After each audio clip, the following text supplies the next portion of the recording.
Hey, let's take a look at an example of sketching a graph of an absolute value function. So sketch graph. Okay, so we're going to use methods from section 1.7 here, transformations, right? Because we don't want to plot points, because plotting points is, I don't know, somehow it's more difficult, tedious, I guess would be. Okay, so sketching a graph using techniques from 1.7. So the first thing we would do is we would say, hey, what does this thing even look like? So we want to think about the basic function that this looks like. I know we're in section 2.2, so we can pretty well assume that these things are going to look like the V shape of that absolute value function. But just in general, we ought to take the same steps every time we graph something. So we just look at the function and we say, all right, what does it look like? Well, this one here looks like the absolute value function. Y equal absolute value of x. And we know what that looks like, right? We've got this picture stashed in the back of our head. We've got these points on there. It looks like a V, kind of, right? So we're going to start with those points, negative 1, 1, 0, 0, and 1, 1. Okay, and then we're going to do, a series of transformations to draw the graph. Okay, so let's check out what we're going to do. Now, if we're not just intimately familiar with this, the techniques in section 1.7, maybe we can go back and review that. But there's a nice little set of steps there. We do four things. First thing we're going to look at is the number being added directly to the stuff with the x. So right here, that's the thing we're going to do first. So step one, we're going to move, now we're adding to x, right? This is the one that we did the opposite. So we're going to subtract 1 from all of our x values, right? We're moving left. So all of these points are going to move left 1. So we got negative 2, 1. We got negative 1, 0. We got 0, 1. Okay, we just moved them all left. And then we're going to do our second step, which is going to be the coefficient on x. So our second step, we're going to divide all x's by 3/2. And another way we can say that is we can multiply by 2/3, right? If I divide by a fraction, we're multiplying by its reciprocal. So we're dividing all the x's by 3/2 or multiplying by 2/3.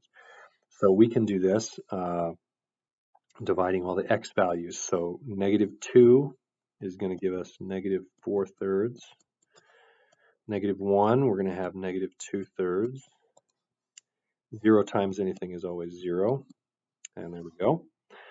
Okay, then we move on to the third step, which is going to be the coefficient on our function. So that's going to be third step is this one.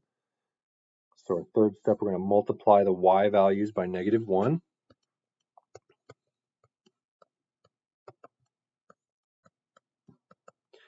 So we're going to take all these y values here and multiply them all by negative 1.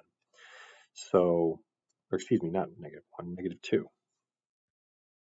We lost it, right? Negative 2.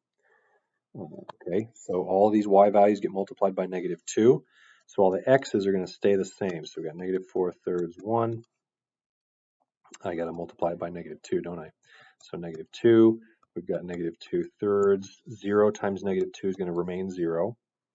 And then we've got 0, and then multiplying that y coordinate by negative 2, we're going to have negative 2 there. All right, one more step and we're there. So fourth step, we're going to do this action here, and subtracting from the whole function, we mean we're moving down. So we're going to subtract 1 from y, and we're going to be where we want to be. So negative 4/3, 1 less would be negative 3. Negative 2/3, 1 less is negative 1 there, and then 0 goes with 1 less would be negative 3. Okay, so then that's it. So let's draw our graph right here. So I want negative 4/3 goes with 1, 2, 3 negative. So 4/3 is 1/3 more than 1. So we're going to be down here. Negative 2/3 is going to go with negative 1. So negative 2/3 is about there, goes with negative 1. And then 0 goes with negative 3. So 0 goes with negative 3. And then we see that we've got these 3 points, and it's going to follow that same pattern that is up here. So we're going to have that V shape. So connect them with a V shape. So that's it. This is our function y equal f of x, right? So we can absolutely check ourselves here, and we absolutely want to remember that we can, right? So here's where we're going to check ourselves. This, we can verify that when we put these x values in, we get these y values. So verify that f of -4/3 is -3. And, go through and actually check that. And verify that f of -2/3 has to be -1. Go verify that, right, in the original equation. Right? And we also want to verify f of 0 is -3. And we can do this. Go back and plug these values in and show yourself that these are on the graph of the original function. So great. There's another example of drawing a graph of a absolute value function.